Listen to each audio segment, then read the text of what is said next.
हो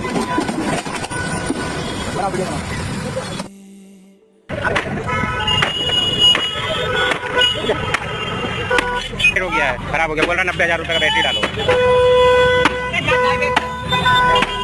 చూసారు కదా వీడియో. ఎలక్ట్రికల్ బైక్కి ఎలాంటి పరిస్థితి జరిగితే అది ఎలక్ట్రికల్ కార్కి ఎలాంటి పరిస్థితి రావాలి. సో ప్రతి షోరూమ్ ఏమంటుందంటే 10 years వారంటీ వస్తుంది సార్, 10 years వారంటీ ఉంటుంది. 10 years వారంటీలో చాలా కండిషన్స్ ఉంటాయి. ఆ కండిషన్స్ ఎలా అంటే మ్యానుఫ్యాక్చర్ డిఫెక్ట్స్ ఉండాలి, లేదంటే వాళ్ళ సైడ్ నుంచి ఆటోమేటిక్గా ఏదైనా ప్రాబ్లమ్స్ ఉంటే మాత్రమే బ్యాటరీ క్లైమ్స్ అనేవి జరుగుతాయి.